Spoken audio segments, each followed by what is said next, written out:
إن الحمد لله نحمده ونستعينه ونستغفره ونعوذ بالله من شرور أنفسنا ومن سيئات أعمالنا من يهده الله فلا مضل له ومن يضلل فلا هادي له وأشهد أن لا إله إلا الله وحده لا شريك له وأشهد أن محمدا عبده ورسوله يا أيها الذين آمنوا اتقوا الله حق تقاته ولا تموتن إلا وأنتم مسلمون يا أيها الناس اتقوا ربكم الذي خلقكم من نفس واحدة وخلق منها زوجها وبث منهما رجالا كثيرا ونساء واتقوا الله الذي تساءلون به والأرحام إن الله كان عليكم رقيبا يا أيها الذين آمنوا اتقوا الله وقولوا قولا سديدا يصلح لكم أعمالكم ويغفر لكم ذنوبكم ومن يطع الله ورسوله فقد فاز فوزا عظيما أما بعد وإن خير الكلام كلام الله وخير الهدي هدي محمد صلى الله عليه وسلم وإن شر الأمور محدثاتها وكل محدثة بدعة وكل بدعة ضلالة وكل ضلالة في النار أما بعد.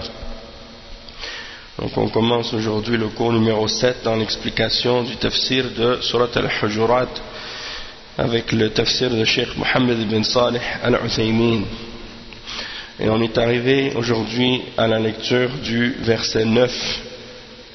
Donc on va faire la lecture des versets suivants, ou bien une partie des versets qui suivent, pour voir qu'est-ce qui va être expliqué par la suite. أعوذ بالله من الشيطان الرجيم وإن طائفتان من المؤمنين اقتتلوا فأصلحوا بينهما فإن بغت إحداهما على الأخرى فقاتلوا التي تبغي حتى تفيء إلى أمر الله فإن فاءت فأصلحوا بينهما بالعدل وأقسطوا إن الله يحب المقسطين إنما المؤمنون إخوة فأصلحوا بين أخويكم واتقوا الله لعلكم ترحمون يا أيها الذين آمنوا لا يسخر قوم من قوم عسى أن يكونوا خيرا منهم ولا نساء من نساء عسى أن يكن خيرا منهن ولا تلمزوا أنفسكم ولا تنابزوا بالألقاب بئس الاسم الفسوق بعد الإيمان ومن لم يتب فأولئك هم الظالمون يا أيها الذين آمنوا اجتنبوا كثيرا من الظن إن بعض الظن إثم ولا تجسسوا ولا يغتب بعضكم بعضا أيحب أحدكم أن يأكل لحم أخيه ميتا فكرهتموه واتقوا الله إن الله تواب رحيم يا أيها الناس إنا خلقناكم من ذكر وأنثى وجعلناكم شعوبا وقبائل لتعارفوا إن أكرمكم عند الله أتقاكم إن الله عليم خبير.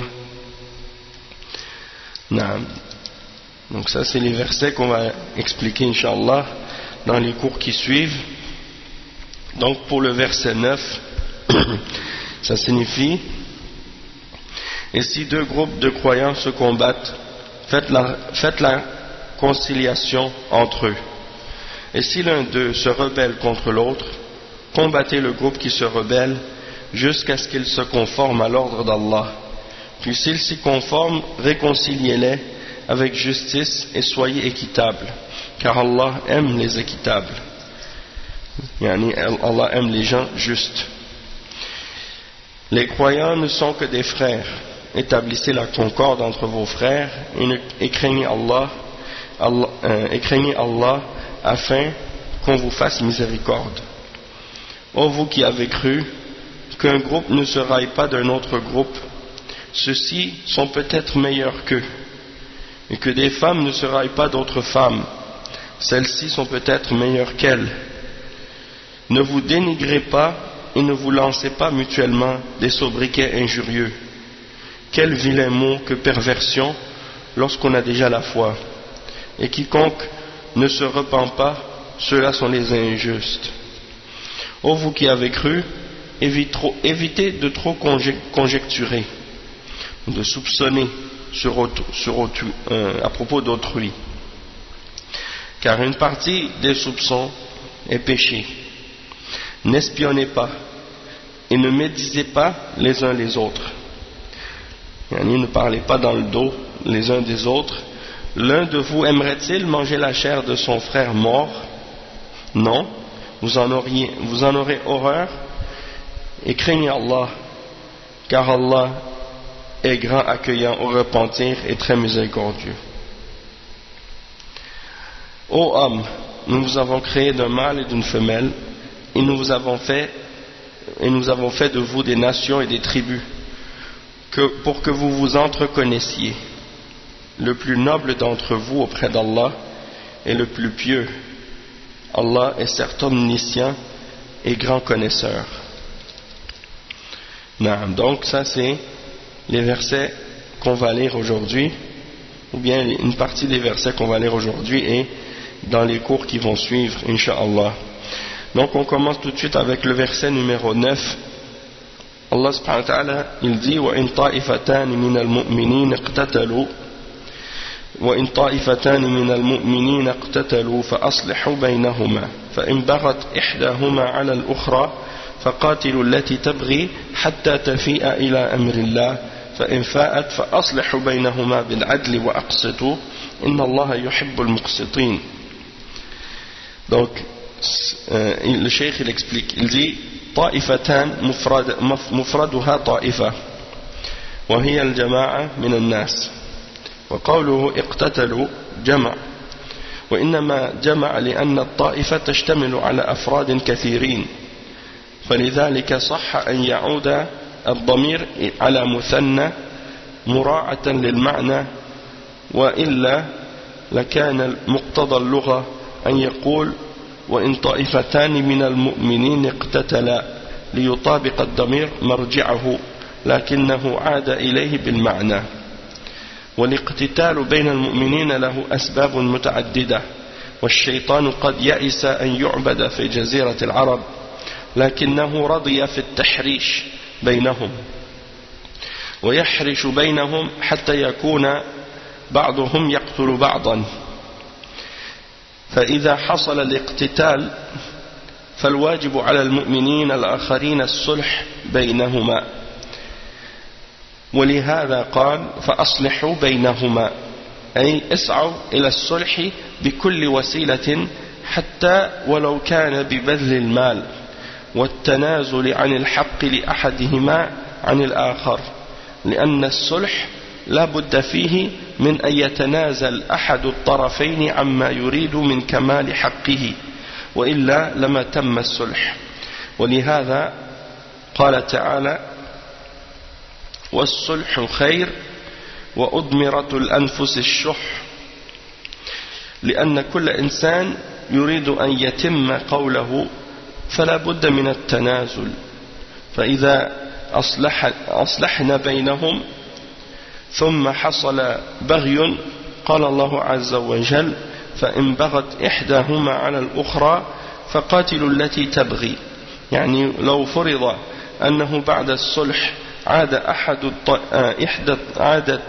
إحدى الطائفتين تقاتل الأخرى فهنا لا صلح بل نقاتل التي تبغي حتى تفيء إلى أمر الله أي ترجع إليه وأمر الله يعني دينه وشرعه. Donc on va expliquer cette première partie. Donc qu'est-ce que le cheikh explique au début? Il dit que deux groupes, c'est deux groupes d'entre les croyants, ta'ifatan. Il dit ta'ifatan, c'est la forme duel. C'est la forme duel du mot ta'ifa. Ta'ifa c'est le singulier. Ta'ifatan c'est la forme duel. Et le cheikh explique que la signification du mot ta'ifa, c'est un groupe de personnes, un groupe de gens. Et donc, ici, il utilise la forme duel pour désigner deux groupes. Et puis, quand il mentionne, Allah subhanahu wa ta'ala, après il mentionne le verbe, il dit iqtatalu. Iqtatalu, c'est pluriel. Et donc, le cheikh explique qu'il a utilisé le pluriel dans le verbe. Pourquoi? Parce que le groupe est composé de plusieurs personnes, plusieurs individus. Et donc, le pronom revient au duel. Mais pour tenir compte de la signification, étant donné que la signification du mot ta'ifa, c'est un groupe de personnes, il le mentionne donc le verbe au pluriel par rapport à la signification. Sinon, linguistiquement, on aurait dit وَإِن طَائِفَتَانِ مِنَ الْمُؤْمِنِينَ اقْتَتَلَا, pour tenir compte du duel. Mais si on tient compte de la signification, c'est correct de le mettre au pluriel. Et le cheikh explique que al-iqtital, ça signifie que lorsque deux personnes se combattent ou plus, deux personnes ou plus se combattent, on utilise al-iqtital, c'est-à-dire le fait que deux personnes ou deux groupes se combattent les uns les autres. Le cheikh explique qu'il peut y avoir plusieurs raisons pour lesquelles les croyants se combattent les uns les autres. Et le shaitan, le cheikh il paraphrase un hadith qui signifie que le shaitan a désespéré d'être adoré dans la péninsule arabe, mais il est satisfait de créer des conflits, des disputes entre vous. Et donc il crée des disputes entre les croyants au point où les uns commencent à vouloir se combattre et tuer les autres. Donc ça fait partie des fitan, ça fait partie des problèmes qui peuvent se produire entre les croyants à cause du shaitan. Et donc lorsqu'il se produit ce genre de choses, eh bien le devoir des autres croyants, c'est d'essayer de créer une réconciliation entre les groupes qui se combattent. Essayer de réconcilier les deux groupes. Et le cheikh il explique, il dit qu'il faut faire des efforts pour faire la réconciliation par tous les moyens possibles, même s'il faut dépenser de l'argent pour y arriver. Et il dit ensuite que pour qu'il y ait une réconciliation, il faut qu'un des deux groupes fasse un compromis par rapport à son droit, ou qu'est-ce qui lui revient comme droit. Et ça, c'est pas seulement dans les questions de combat ou de conflits armés entre des croyants, mais c'est même dans les problèmes entre les croyants, même dans les problèmes de couple, ou bien dans les problèmes entre frères, lorsqu'il y a des disputes ou des choses de ce genre. Il faut qu'un des deux accepte de descendre de son droit et de faire un compromis avec l'autre. Si les deux, chacun de son côté, reste sur sa position et qu'aucun des deux n'accepte de faire un compromis, eh bien c'est certain qu'il ne pourra pas y avoir de réconciliation entre les deux, ce sera impossible. Donc il faut, comme le cheikh il le mentionne, qu'il y ait entre les deux une réconciliation. Et il faut pour ça qu'il y ait un compromis de la part d'un des deux. Et puis le cheikh il explique aussi, il dit que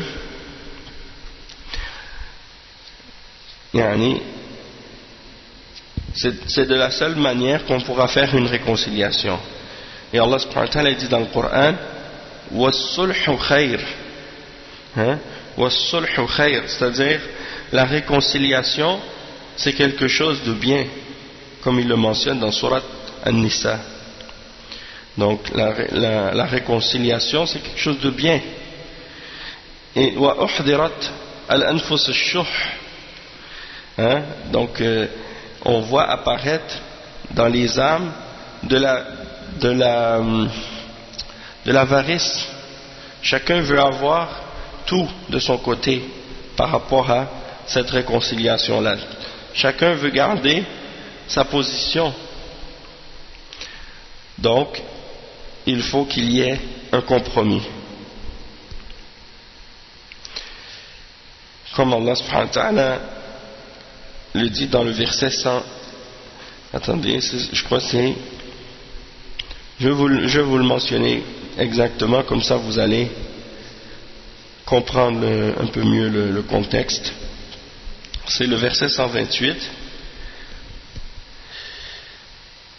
Par rapport au conflit entre un homme et sa femme qui peuvent se produire, ça dit, et si une femme craint de son mari abandon ou indifférence, alors ce n'est pas un péché pour l'un des deux s'il se réconcilie par un compromis quelconque. Et la réconciliation est meilleure, puisque les âmes sont portées à quoi? À l'avarice. Sont portées à l'avarice, ou sont portées à shuh, c'est-à-dire que chacun veut garder tout pour lui de son côté et avoir l'avantage. Chacun veut rester sur ses positions. Personne ne veut faire de compromis avec l'autre. Donc, il faut qu'il y ait un compromis pour qu'il y ait réconciliation. Et puis ensuite, il dit, supposons que, après avoir fait la réconciliation, un des deux groupes décide de continuer à transgresser contre l'autre. Allah subhanahu wa ta'ala dit فَإِنْ بَغَتْ إِحْدَاهُمَا عَلَى الْأُخْرَى فَقَاتِلُوا الَّتِي تَبْغِي. Donc s'il y a un des deux groupes qui transgresse contre l'autre, alors dans ce cas-là, qu'est-ce qu'on fait? Eh bien, nous devons combattre le groupe d'entre les deux qui transgresse contre l'autre. حَتَّى تَفِيءَ إِلَى أَمْرِ اللَّهِ, jusqu'à ce qu'ils reviennent à l'ordre d'Allah. Et l'ordre d'Allah, ça signifie à sa religion et à sa législation. فانظر في أول الأمر الإصلاح فإذا تم الصلح وبغت إحداهما على الأخرى وجب أن نساعد المبغى أو المبغي عليها فنقاتل معها فإن فاءت فإنه يجب الكف عن قتالهم ولا يجوز أن نجهز على جريح ولا أن نتبع مدبرا ولا أن نسلب مالا ولا أن نسبي ذرية لأن هؤلاء مؤمنون فإن فاءت فأصلحوا بينهما بالعدل وأقسطوا إن الله يحب المقسطين. Donc le cheikh explique que, regardez dans le premier exemple, en premier cas, qu'est-ce qu'on fait? La réconciliation. Et si on a réussi à réconcilier les deux groupes, et qu'un des deux groupes transgresse contre l'autre, il est obligatoire pour nous d'aider celui contre qui il y a eu transgression parmi les deux groupes. Et on combat avec celui contre qui l'autre groupe a transgressé. Et s'ils reviennent, eh bien dans ce cas-là, il faut cesser de combattre. Si le groupe qui a transgressé revient à la justice et au bien et à la vérité, dans ce cas-là, il faut s'arrêter, il faut cesser de combattre. Et il n'est pas permis, lorsqu'il y a des blessés sur le terrain du combat, c'est le fait d'être avare. Al-bukhl, al-bakhil, al-bukhl. يعني هذا هو وأحضرت الأنفس الشح يعني البخل. أي نعم هذا هو. ويعني البخل مع حرص، مع حرص. نعم بخل يعني تبخل عن الخير الذي عندك، لا تريد أن تعطيه للآخرين، مع الشح يعني مع الحرص تريد ما عند الآخرين، تريد أن تأخذ ما عندهم ولا تريد أن تأتي أنت تعطي شيئا من ما عندك. أي نعم هذا هو. بارك وإياكم إن شاء الله. وعليكم السلام ورحمة الله وبركاته. أي نعم. طيب, donc on continue. Donc le cheikh il explique ensuite, il dit فإن فاءت. Donc s'ils reviennent après avoir transgressé contre l'autre, s'ils reviennent, eh bien, supposons que sur le terrain de bataille, il y a eu des blessés par rapport au groupe qui a transgressé. Parmi eux, il y en a qui ont été blessés, qui sont par terre ou bien qui ne sont pas morts encore. Il n'est pas permis de les terminer. C'est-à-dire, si ce sont des gens qui font partie du groupe qui a transgressé, il n'est pas permis de terminer leurs blessés, c'est-à-dire de les tuer. Et s'il y en a parmi eux qui ont fui, il n'est pas permis non plus de les suivre, il n'est pas permis non plus de prendre leurs biens, et il n'est pas permis non plus de prendre des esclaves parmi eux, et il n'est pas non plus... donc tout ça c'est pas permis. Pour quelle raison? Parce que ce sont des croyants. Donc ça c'est les règles. Quand il y a des combats entre les croyants, c'est pas la même chose que lorsqu'il y a un combat entre des croyants et des mécréants. Il y a des règles, il y a des règles qui sont spéciales et spécifiques par rapport aux mu'minines. Donc par exemple, dans le combat, on ne peut pas terminer le blessé. S'il est blessé, il est par terre, eh bien on n'a pas le droit de le terminer. Et la même chose, s'il s'enfuit, on n'a pas le droit de le poursuivre. Et s'il a laissé des biens, ou s'ils ont des biens, on n'a pas le droit de les prendre. Et on n'a pas le droit de prendre d'eux des esclaves non plus. Parce que ce sont des croyants. Puis il dit ensuite, il mentionne la suite du verset, فَإِنْ فَاءَتْ فَأَصْلِحُوا بَيْنَهُمَا بِالْعَدْلِ وَأَقْسِطُوا إِنَّ اللَّهَ يُحِبُّ الْمُقْسِطِينَ. أي فإن فاءت إلى أمر الله بعد أن قاتلناها ورجعت ووضعت الحرب وجب أن نصلح بينهما بالعدل. وهذا غير الإصلاح الأول. غير الإصلاح الأول. الإصلاح الأول لوقف القتال، وهذا الإصلاح بالتقدير. فننظر ماذا تلف أو ماذا تلف على كل طائفة ثم نسوي بينهما. فمثلا إذا كانت إحدى الطائفتين أتلفت على الأخرى ما قيمته مليون ريال، والثانية أتلفت على الأخرى ما قيمته مليون ريال، فحينئذ تعادل الطائفتان. فإن كانت إحداهما أتلفت على الأخرى ما قيمته 800,000 ريال، والأخرى أتلفت ما قيمته مليون، فالفرق 100,000 ريال تحمله على الأخرى التي أتلفت ما قيمته مليون.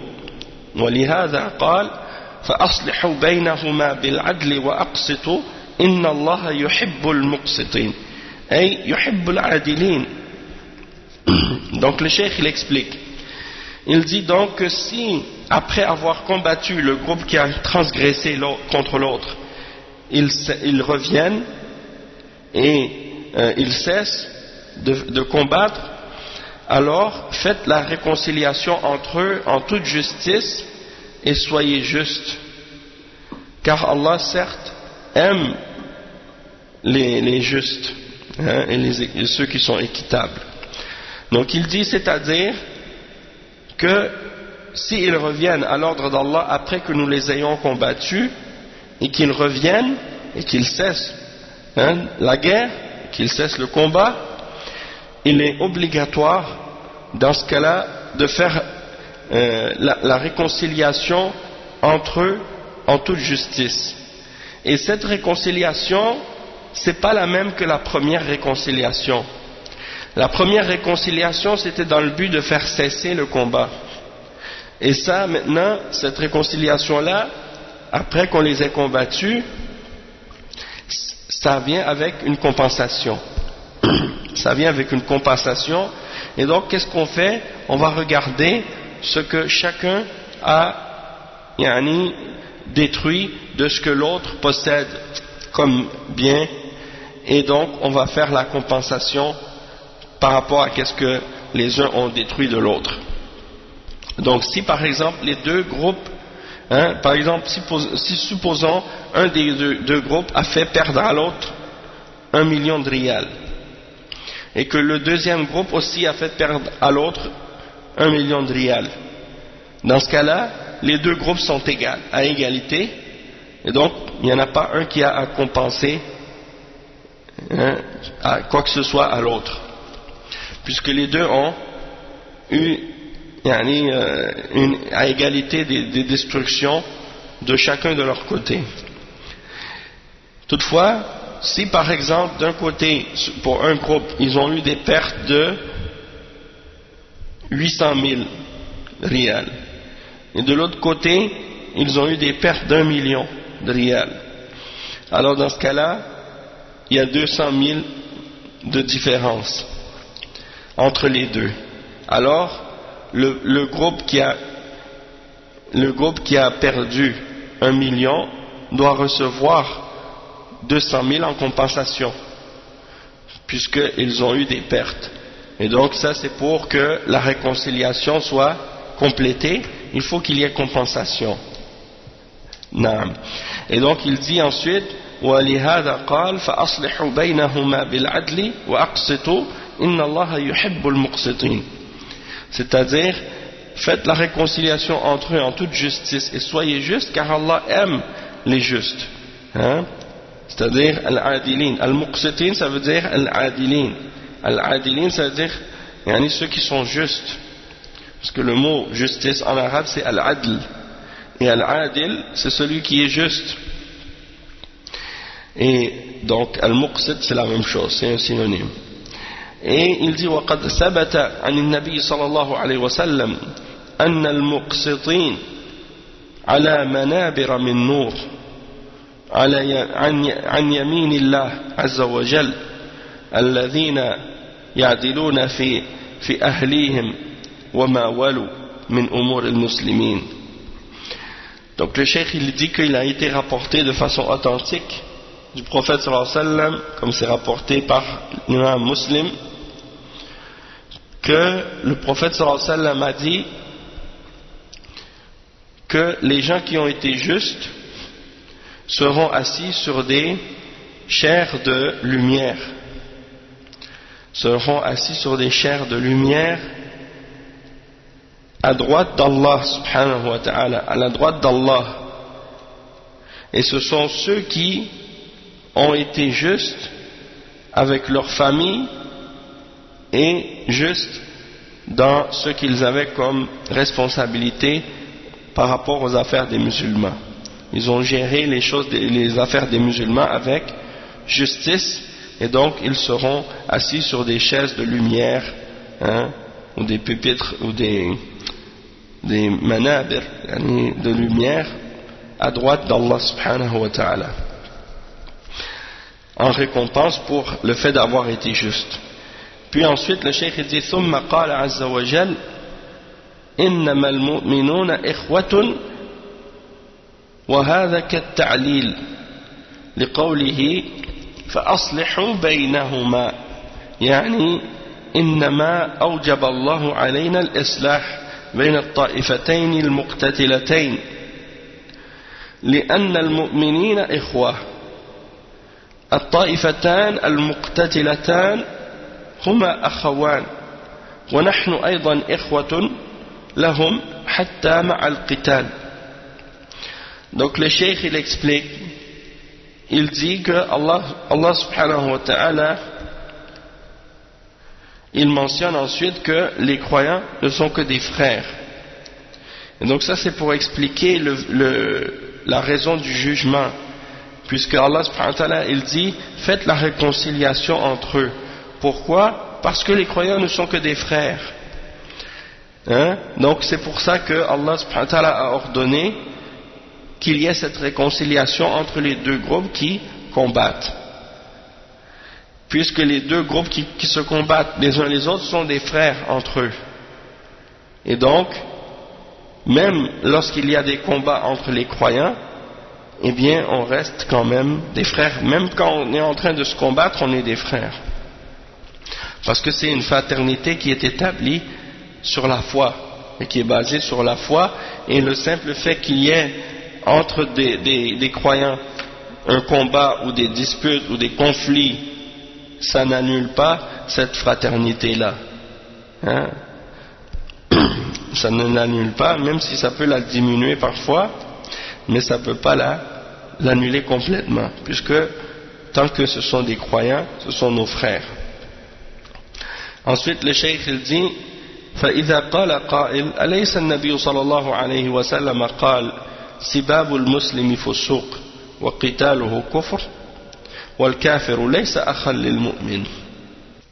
فالجواب أن يقال إن الكفر الذي ذكره النبي صلى الله عليه وسلم هو كفر دون كفر، فليس كل ما أطلق الشرع عليه أنه كفر يكون كفرا. فهنا صرح الله عز وجل بأن هاتين الطائفتين المقتتلتين إخوة لنا مع أن قتال المؤمن كفر، فيقال هذا كفر دون كفر. قال النبي صلى الله عليه وسلم اثنتان في الناس هما بهما كفر، الطعن في النسب والنياحة على الميت، ومعلوم أن الطاعن في النسب والنائح على الميت لا يكفر كفرا أكبر. فدل ذلك على أن الكفر في شريعة الله في كتاب الله وفي السنة كفران، كفر مخرج عن الملة وكفر لا يخرج عن الملة. إنما المؤمنون إخوة فأصلحوا بين أخويكم. وفي هذا من الحمل على العطف على هاتين الطائفتين المقتتلتين ما هو ظاهر في قوله إخوة فأصلحوا بين أخويكم، يعني فأصلحوا بين أخويكم كما أنك تصلح بين أخويك الأشقاء من النسب فأصلح بين أخويك في الإيمان. Donc le cheikh il explique que si quelqu'un par exemple nous disait, n'est-ce pas que le prophète sallallahu alayhi wa sallam a dit que d'insulter le croyant c'est une perversité et que de le combattre c'est de la mécréance, alors est-ce que on va dire que est-ce qu'on ne dit pas que le kafir n'est pas un frère du croyant? Donc le prophète sallallahu alayhi wa sallam a dit que de combattre son frère ou de combattre le musulman c'est du kufr. Donc dans ce cas-là, est-ce qu'on ne va pas dire que c'est un kafir et donc il n'est pas un frère du musulman? Et le cheikh il répond à ça en disant que le kufr que le prophète sallallahu alayhi wa sallam a mentionné dans ce hadith, c'est le kufr qui est moindre que le kufr. C'est kufrun duna kufr. Qu'est-ce qu'on dit? Kufrun duna kufr. C'est-à-dire un kufr qui est en dessus du degré du kufr habituel. C'est-à-dire c'est pas un kufr majeur, mais c'est un kufr mineur. Donc c'est un kufr qui est moindre que celui qui fait sortir de l'islam. Et le cheikh explique que si la charia, la législation islamique établit ou applique dans la révélation le terme kufr pour désigner un péché ou pour désigner celui qui fait une action, eh bien ça ne veut pas dire que cette personne-là est nécessairement mécréante et qu'on doit appliquer sur lui le verdict de cette personne comme étant un mécréant qui a quitté l'islam.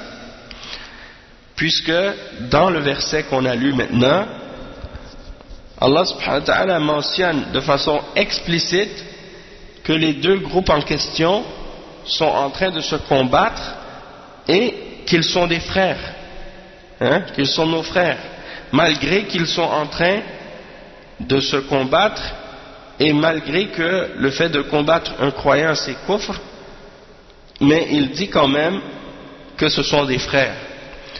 Et donc, ça veut dire quoi? Ça veut dire qu'on va dire que par rapport à ça, que ce kufr qui est mentionné dans le hadith, c'est à propos d'un kufr mineur.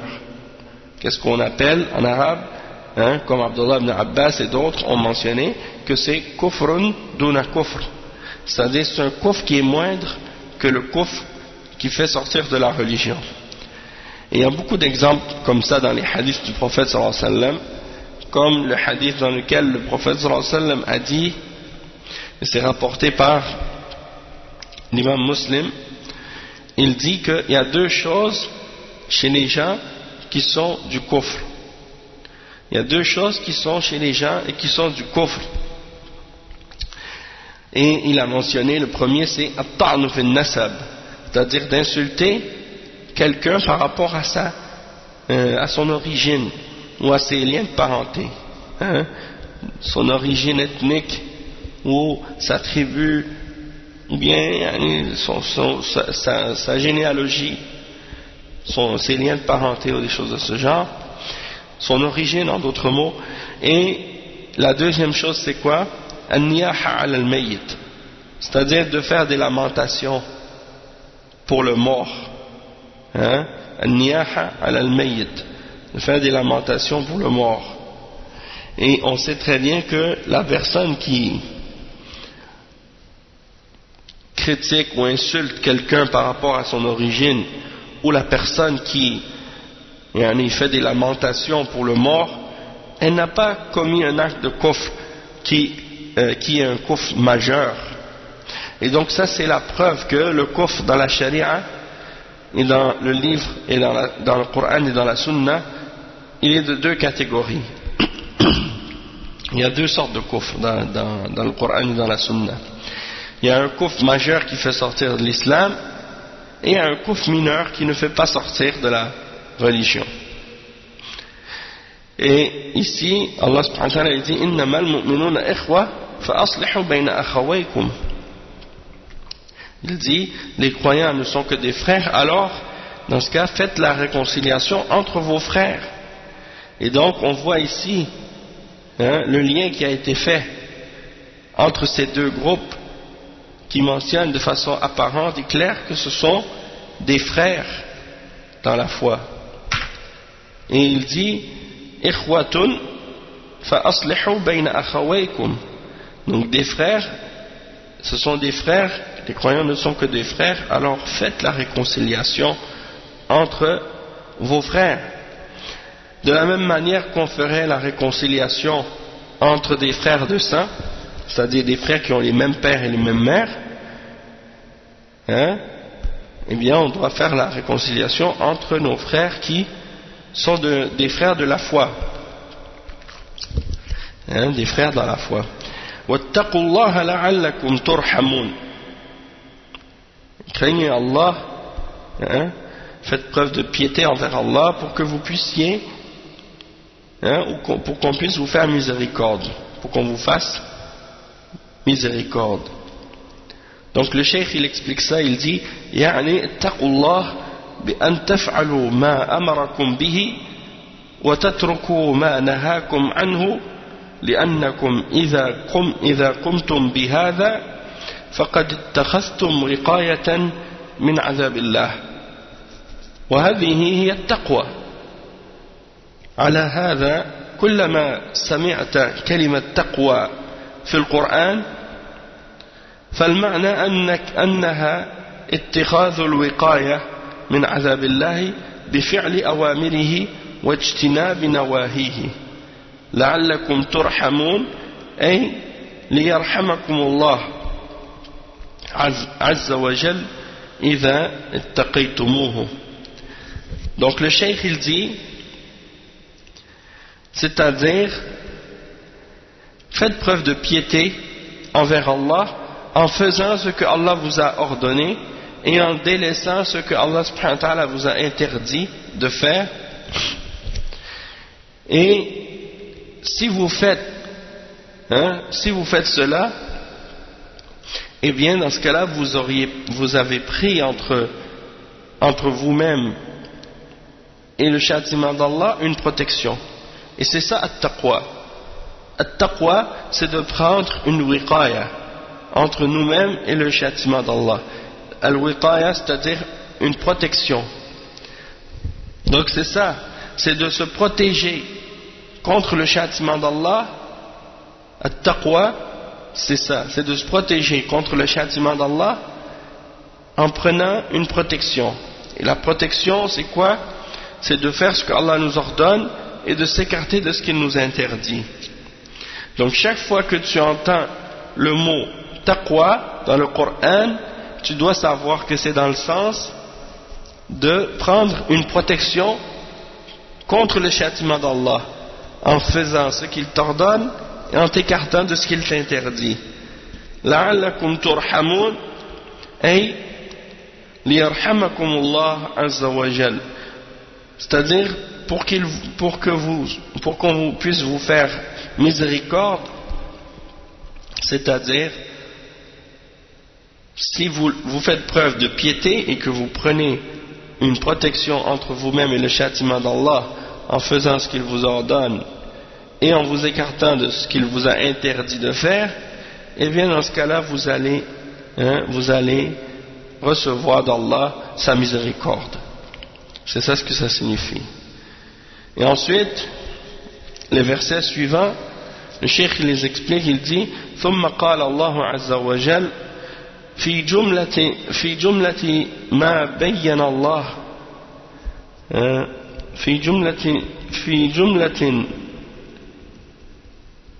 ثم قال الله عز وجل في جملة ما بين الله لعباده من الآداب والأخلاق الفاضلة يا أيها الذين آمنوا لا يسخر قوم من قوم عسى أن يكونوا خيرا منهم ولا نساء من نساء عسى أن يكن خيرا منهن. السخرية هي الاستهزاء والازدراء. ومن المعلوم أن الله تعالى جعل الناس في هذه الحياة الدنيا طبقات. قال الله تبارك وتعالى أهم يقسمون رحمة ربك نحن قسمنا بينهم معيشتهم في الحياة الدنيا ورفعنا بعضهم فوق بعض درجات ليتخذ بعضهم بعضا سخرية أي ليسخر بعضهم بعضا في المصالح. وليس المراد هنا الاستهزاء. قال الله تبارك وتعالى انظر كيف فضلنا بعضهم على بعض وللآخرة أكبر درجات وأكبر تفضيلا. إذا ثبت هذا التفضيل بين الناس فهم يتفضلون في العلم فبعضهم أعلم من بعض في علوم الشريعة وعلوم الوسيلة إلى علوم الشريعة كعلوم العربية وعلوم الوسيلة إلى علوم الشريعة كعلوم اللغة العربية من النحو والبلاغة وغيرها، وهم يتفاضلون في الرزق، فمنهم من بسط له في رزق أو بسط له في رزقه، ومنهم من قدر عليه في رزقه، وهم يتفاضلون في الأخلاق، فمنهم ذوي الأخلاق الفاضلة العالية، ومنهم دون ذلك، وهم يتفاضلون في الخلقة، فمنهم السوي الخلقة، ومنهم من دون ذلك، ويتفاضلون كذلك في الحسب، فمنهم من هو ذو حسب ونسب، ومنهم دون ذلك. فهل يجوز لأحد أن يسخر ممن دونه؟ يقول الله عز وجل: يا أيها الذين آمنوا لا يسخر قوم من قوم. Donc le cheikh explique, il dit que Allah, il explique dans cette phrase ce qu'il y a, il clarifie ce que les serviteurs doivent adopter comme bonne manière et comme bon comportement. Et il explique en disant: ô vous qui avez cru, qu'un groupe ne se raille pas d'un autre. Il se peut qu'il soit meilleur qu'eux. Et de même que pour les femmes, qu'un groupe de femmes ne se moque pas d'un autre groupe de femmes. Il se peut qu'elles soient meilleures qu'elles. C'est-à-dire qu'il se peut que ceux qui se moquent d'un groupe se moquent en réalité d'un groupe qui est meilleur que leur groupe. Peut-être que vous vous moquez de quelqu'un qui est meilleur que vous. Hein? Et la moquerie, c'est quoi? As-sukhriya, c'est la moquerie. C'est le fait de se moquer, de se railler, de mépriser les autres. Et ça, c'est haram. Hein? Et ça, c'est interdit. Et le cheikh, il dit, et c'est bien connu que Allah subhanahu wa ta'ala a créé les hommes en différents degrés, en différentes classes sociales. Hein? Comme les kuffars comme les communistes et les socialistes qui refusent, qui rejettent les classes sociales, qui prétendent qu'ils veulent mettre tout le monde à égalité, puis qu'ils veulent, soi-disant, faire en sorte que tout le monde soit dans la même catégorie sociale, ou même classe sociale. Eh bien, le cheikh il cite ce verset pour montrer que il y a des différences entre les hommes. Et il mentionne le verset 32 dans Surat Az-Zukhruf à ce sujet-là, dans lequel Allah subhanahu wa ta'ala dit: est-ce eux qui distribuent la miséricorde de ton Seigneur? C'est nous qui avons réparti entre eux leur subsistance dans la vie présente, et qui les avons élevés en grade les uns sur les autres, afin que les uns prennent les autres à leur service. La miséricorde de ton Seigneur vaut mieux cependant que ce qu'ils amassent. Hein? Donc c'est Allah subhanahu wa ta'ala qui a voulu qu'il y ait des hommes au service de d'autres hommes, et qu'il y ait des hommes avec des différences entre leur subsistance. Certains qui ont beaucoup et d'autres qui ont moins. Et le cheikh il dit donc que Allah subhanahu wa ta'ala dit liyattakhidha ba'duhum ba'dan sukhriya, c'est-à-dire que certains soient au service des autres dans les intérêts, dans les biens. Hein? Il y a ça entre les hommes. Les riches ont besoin des pauvres et les pauvres ont besoin des riches. Et Allah a voulu qu'il y ait des riches et il a voulu qu'il y ait des pauvres. Hein? Et que chacun soit au service de l'autre. Et ça ne veut pas dire la moquerie. Hein? Sukhriyan ici, ça ne veut pas dire as-sukhriya, de se moquer. Mais ça veut dire, non, ça veut dire de prendre les uns au service des autres. Et non pas de se moquer les uns des autres. Et il dit, dans un autre verset, انظر كيف فضلنا بعضهم على بعض. Regarde comment nous avons privilégié certains au-dessus d'autres. Donc Allah subhanahu wa ta'ala il a privilégié certains hommes au-dessus d'autres. وَلَلْآخِرَةُ أَكْبَرُ دَرَجَاتٍ وَأَكْبَرُ تَفْضِيلًا. Et dans l'au-delà, il y aura encore plus, des plus grands degrés et des plus grands privilèges encore. Donc, l'inégalité entre les hommes, c'est pas seulement dans cette vie d'ici-bas. Même dans l'au-delà, il y aura une inégalité aussi. Dans le sens que le cheikh explique que il y a des hommes qui sont privilégiés sur d'autres. Par exemple, dans la science, certains hommes ont plus de science que d'autres dans les questions reliées aux sciences de la charia. Et également dans les sciences qui sont des outils pour comprendre et connaître la charia. Donc les ulama ils divisent parfois la science en deux, al-ulum al-shar'iyya wa ulum al-ala. Al-ulum al-ala. Ulum al-ala, ça veut dire quoi? Ça veut dire les ulum qui ne sont pas des sciences islamiques elles-mêmes, mais qui sont des moyens et des outils pour comprendre les sciences islamiques. Comme par exemple les sciences de la langue arabe, de la grammaire, et de la morphologie, et de al-balagha et d'autres, al-sarf, al-nahu, tout ça c'est des sciences qui ne sont pas des sciences islamiques, mais qui sont des outils pour comprendre le Coran et la Sunna. Donc ça fait partie des sciences qu'on appelle wasila. Après il explique, il dit également donc qu'il y a une différence, il y en a qui sont privilégiés dans ces sciences-là par rapport à d'autres. Il y a aussi des gens qui sont privilégiés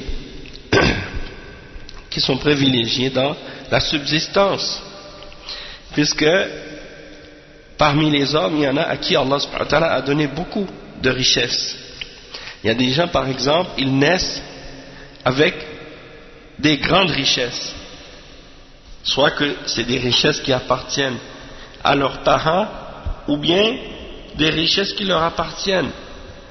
Il y a des gens qui naissent et leurs parents meurent quand ils sont petits et ils leur laissent un héritage des millions de dollars, peut-être même des milliards.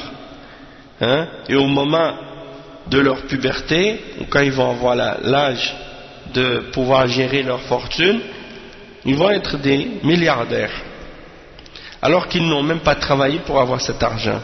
Pourquoi? Parce que c'est Allah subhanahu wa ta'ala qui donne le risque. C'est Allah subhanahu wa ta'ala qui donne le risque et qui divise le risque, et il privilégie certaines créatures, certaines personnes par rapport à d'autres, et à d'autres il restreint sa subsistance et il lui donne moins de subsistance. Il y en a aussi des gens qui sont privilégiés dans le comportement, dans le bon comportement. Il y en a qui ont des comportements méritoires et élevés, des comportements très élevés dans leur manière et dans leur façon d'être et dans leurs attitudes. Ils sont très bien établis par rapport à le comportement qu'ils ont en eux-mêmes, comportement intérieur et extérieur. Ils ont un bon comportement envers Allah et un bon comportement envers les créatures, et donc ils ont ces qualités-là.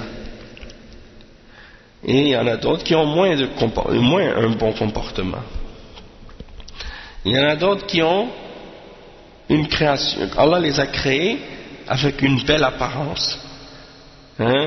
Ils ont une belle apparence physique, un beau visage, une belle peau, hein, une belle symétrie dans leur visage, dans leur forme. Hein, Allah subhanahu wa ta'ala les a créés avec une très très belle forme, belle création. Et il y en a d'autres à qui Allah subhanahu wa ta'ala a donné moins de beauté dans la création. Donc il a privilégié certains sur d'autres. Il y en a aussi qui sont nés avec des origines nobles. Hein?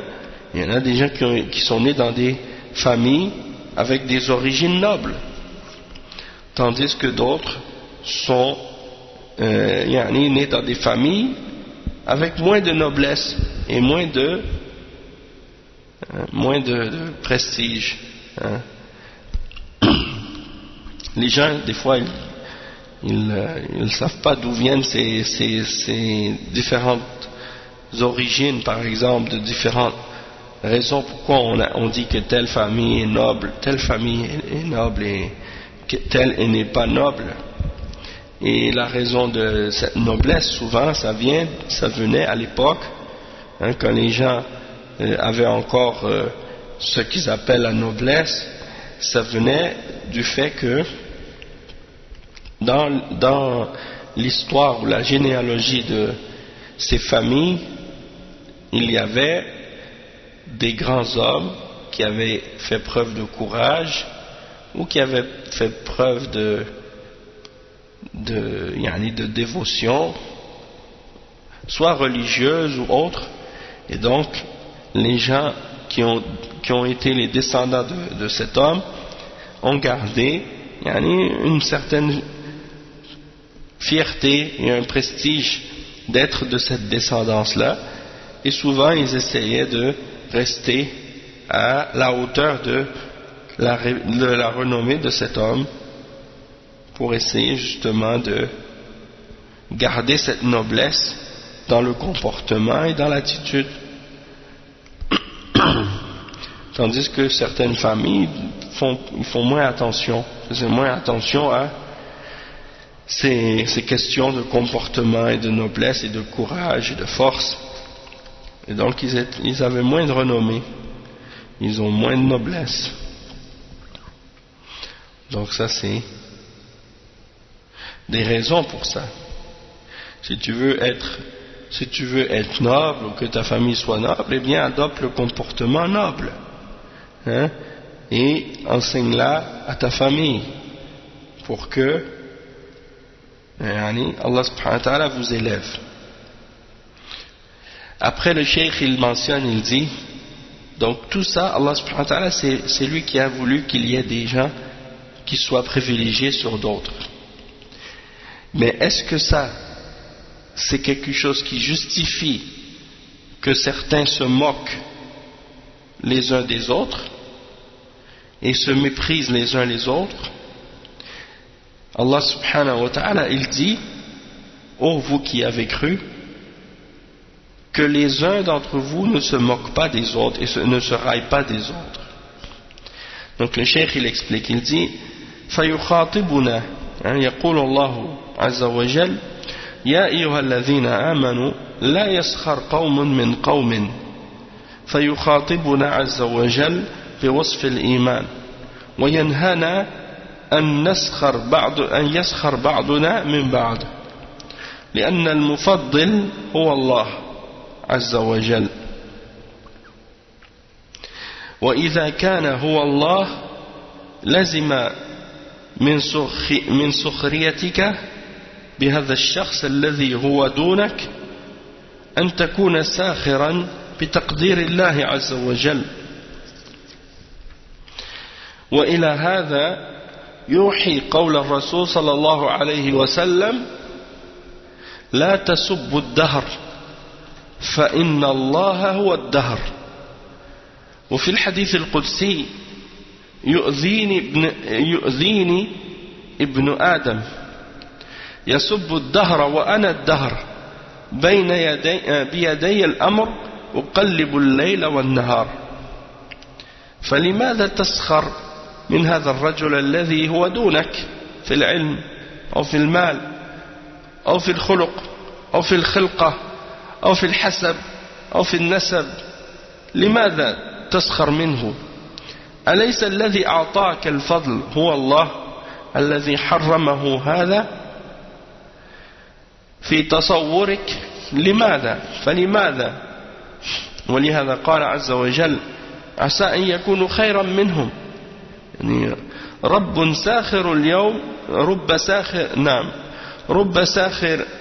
ساخر اليوم مسخورا منه في الغد.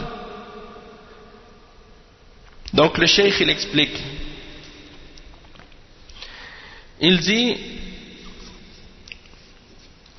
Allah subhanahu wa ta'ala il s'adresse à nous et il nous dit ô vous qui avez cru que l'un d'entre vous ne se moque pas des autres, que les uns d'entre vous ne se moquent pas des autres, et il s'adresse à nous par la description de la foi.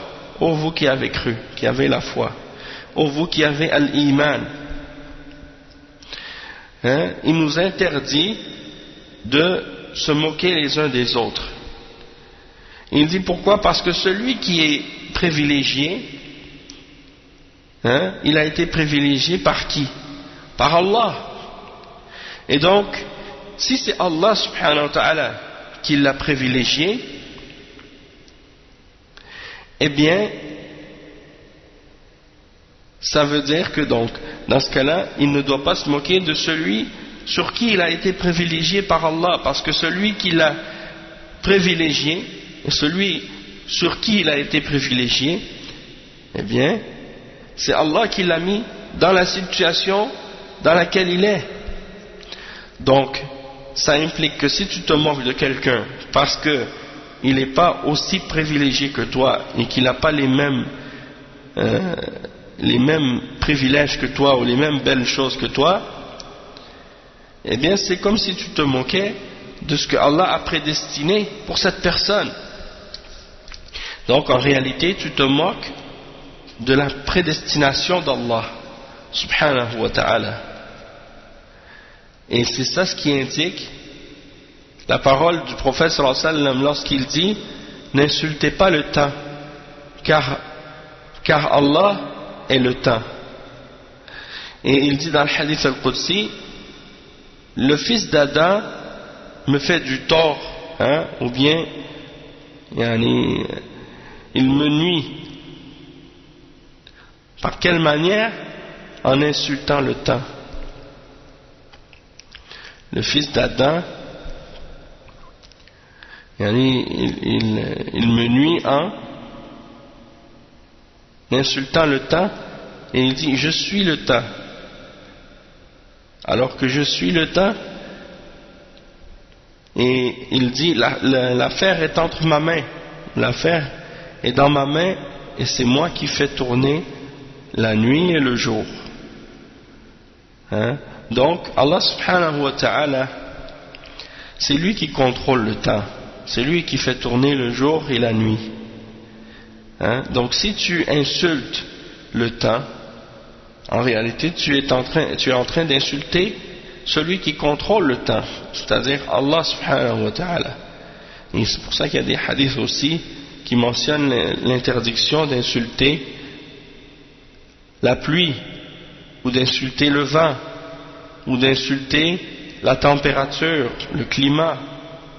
Des gens qui insultent la pluie, qui insultent le temps, qui insultent le vent, qui insultent la température. Tout ça c'est Allah qui le contrôle.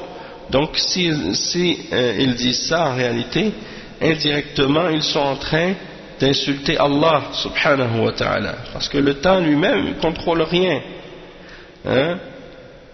C'est Allah qui le contrôle. Donc c'est la même chose si tu te moques de quelqu'un parce qu'il est de telle origine, ou parce qu'il est de telle apparence, ou parce qu'il est de telle taille, ou parce qu'il est de telle grosseur, ou parce qu'il est de telle forme, ou parce qu'il est de telle classe sociale, ou parce qu'il est pauvre, ou parce qu'il est de... peu importe la raison. Et donc le cheikh il dit pourquoi donc tu te moques de quelqu'un, d'un homme qui est en dessous de toi dans la science, ou dans l'argent, dans la richesse, ou dans le comportement, ou dans la création comment il a été créé par Allah, hein, ou bien il est handicapé, ou il a une infirmité, ou bien il est en dessous de toi dans la noblesse ou la classe sociale, pourquoi tu te moques de lui? N'est-ce pas que celui qui t'a donné ce privilège et cette grâce, c'est Allah, et que c'est lui qui en a privé l'autre, hein? Donc pourquoi dans ce cas-là,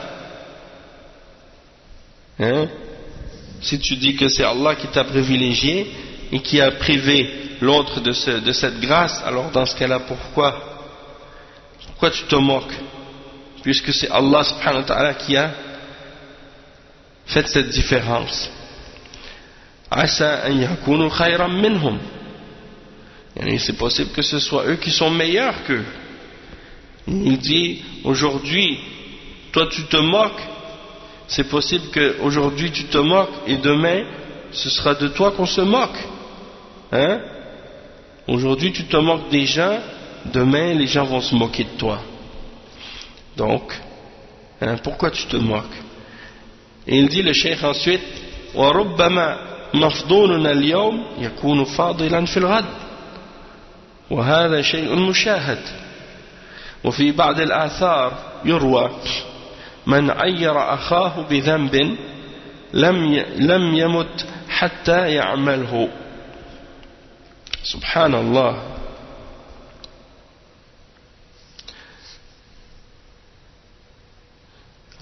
Donc ça c'est un hadith qui est daïf, et même Cheikh Al-Albani a dit qu'il est mawdou'. Il cite un autre qui dit وفي الآثار أيضا، parce que le cheikh il a cité ça comme exemple, hein? Il dit وفي الآثار أيضا لا تظهر الشتامة بأخيك فيعافيه الله ويبتليك. Donc il dit peut-être que aujourd'hui une personne elle n'est pas privilégiée sur toi, mais qu'elle le soit demain et elle va être privilégiée sur toi. Et il dit ça c'est des choses qu'on a déjà vues, hein? Tu te moques de quelqu'un aujourd'hui par rapport à quelque chose et demain c'est cette personne qui est privilégiée et qui est meilleure que toi. Donc, hein, il ne faut pas se moquer, c'est ça que ça veut dire. Et il mentionne deux athars, il dit Yurwa, donc c'est comme ça indique que le cheikh il sait lui-même que ce ne sont pas des hadiths authentiques, mais il ne les rapporte pas comme hadiths, mais juste comme des athars, c'est-à-dire des narrations, parce qu'à la base ce sont des paroles qui sont daïf, c'est rapporté par Tirmidhi, et les deux sont hadiths. Le premier il est mawdou', le deuxième il est daïf. Le premier ça dit celui qui insulte, hein, celui qui insulte son frère par rapport à un péché, il ne va pas mourir jusqu'à ce qu'il l'ait fait lui-même. Et dans l'autre narration, n'insulte pas ton frère, parce que Allah subhanahu wa ta'ala peut-être qu'il peut le guérir et t'éprouver par ce qu'il a eu comme malheur. Donc c'est pour dire,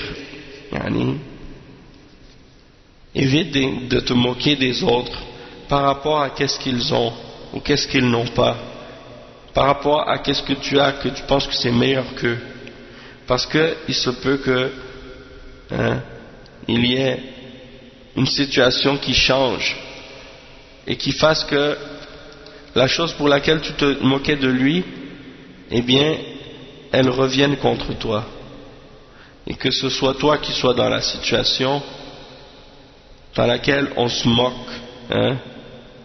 Donc c'est quelque chose que le croyant ne doit pas faire. Le croyant ne doit pas se moquer des autres en aucune circonstance.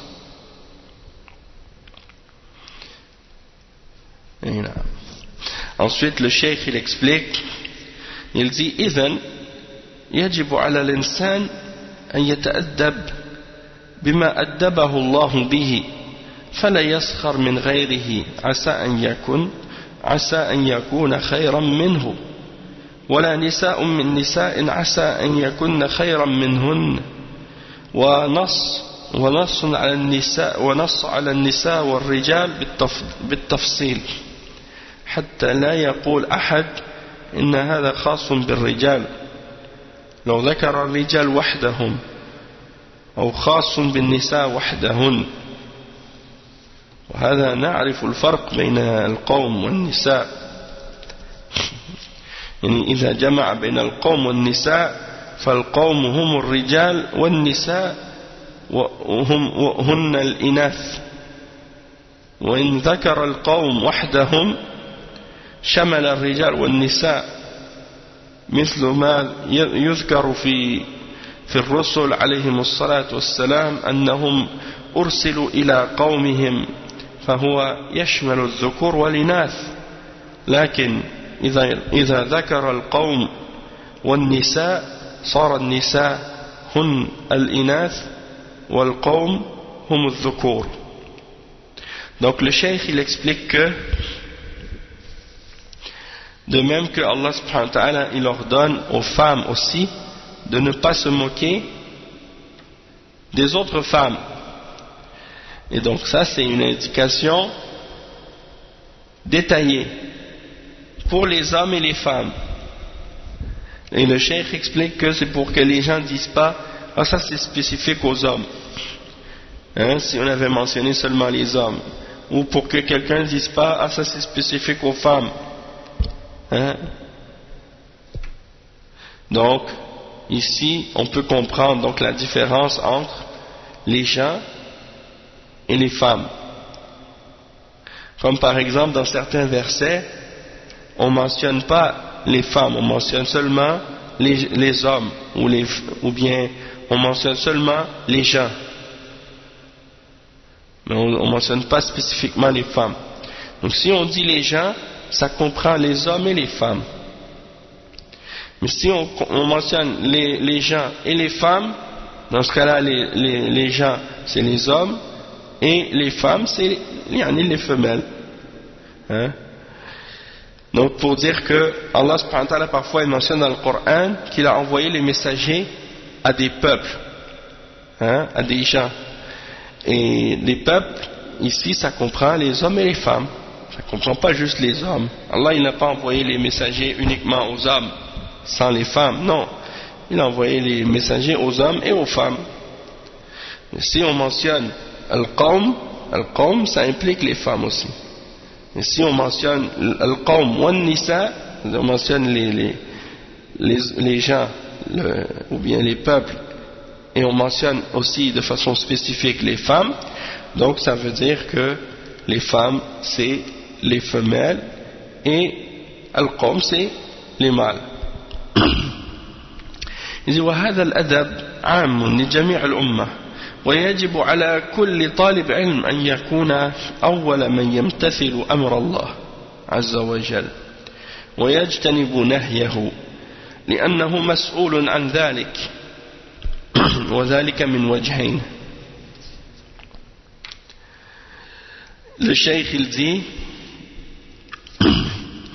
que ça c'est général ce verset de l'interdiction de se moquer des gens, et c'est général pour toute la Ummah, et c'est obligatoire en particulier pour les talib ilm, pour les tullab ilm, et ça doit être les premiers à appliquer l'ordre d'Allah à ce sujet-là et à s'écarter de l'interdiction, parce que le talib ilm, l'étudiant en sciences islamiques, il est responsable de deux points de vue.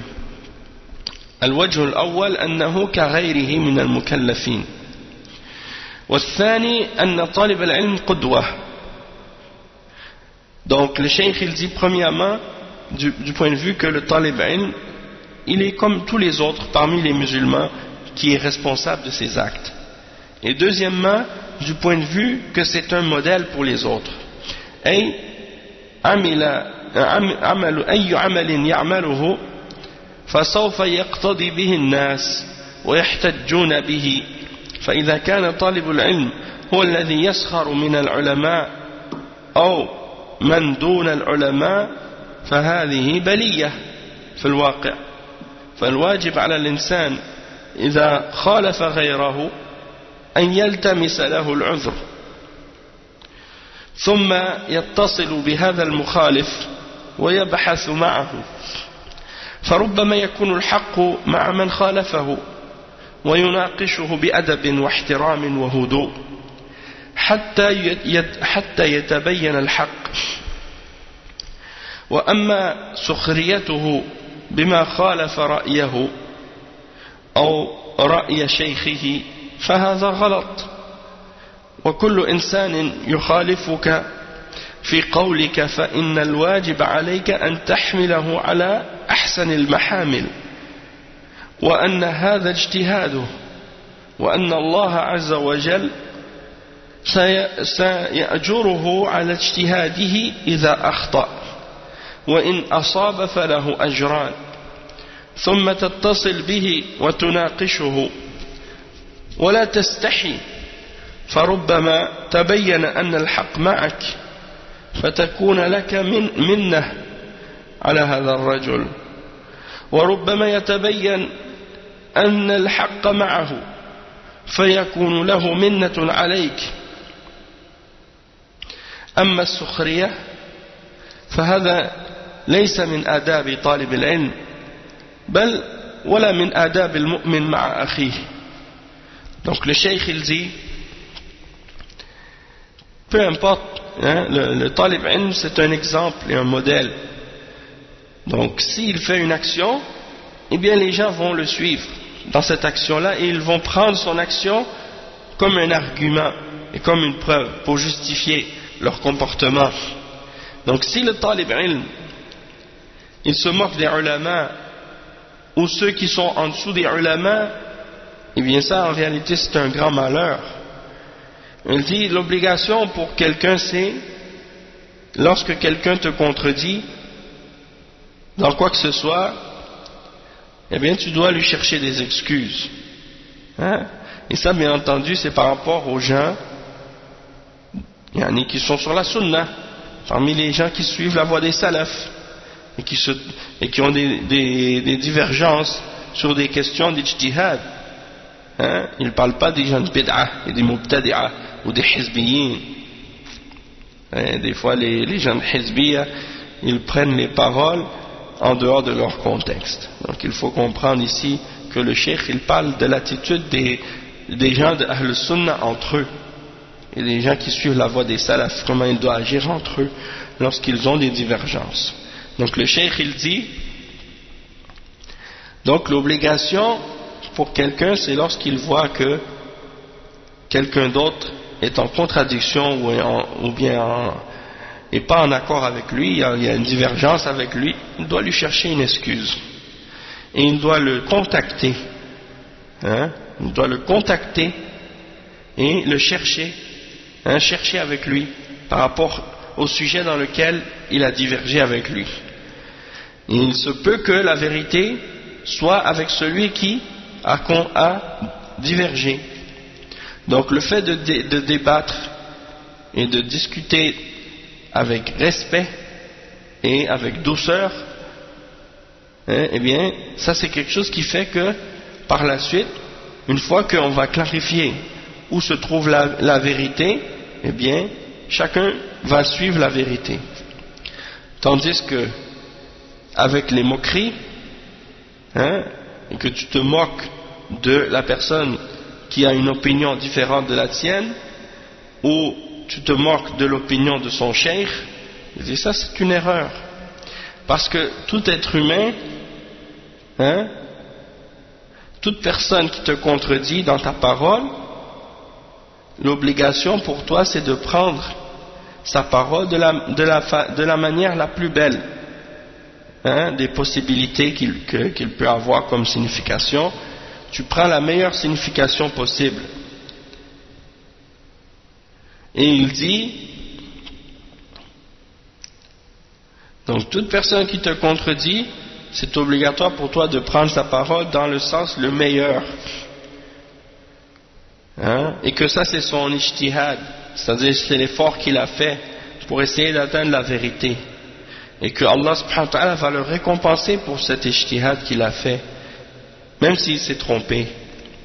Et que s'il a raison, il aura 2 récompenses. Hein? S'il a raison, il aura 2 récompenses. Hein? S'il s'est trompé, il aura une. S'il s'est trompé, il aura une seule au lieu de 2. Et s'il a raison, il aura 2 récompenses. Donc tu l'appelles, hein, tu rentres en contact avec lui, tu argumentes avec lui, tu lui expliques, et tu ne dois pas te gêner. Et peut-être que à la fin, vous allez voir que la vérité est avec toi. Et donc, tu auras une faveur sur cette personne. Ou peut-être qu'on va constater à la fin que la vérité était avec lui. Et donc c'est lui qui aura une faveur sur toi. Et en ce qui concerne la moquerie, il dit ben ça c'est pas la façon, hein, c'est pas le comportement du talib ilm, c'est pas de se moquer de cette façon-là. Hein. Et pas seulement pour le talib ilm, même pour le croyant de façon générale, il ne doit pas se comporter de cette manière et se moquer de son frère. Donc on va s'arrêter ici pour aujourd'hui, puis on continuera au prochain cours, Inch'Allah, la suite de ce tafsir. Subhanakallahumma bihamdik, ashhadu an la ilaha illa ant, astaghfiruka wa atubu ilayh, wa sallallahu wa sallam ala nabiyyina Muhammad wa ala alihi wa sahbihi ajma'in. Wassalamu alaykum wa rahmatullahi wa barakatuh.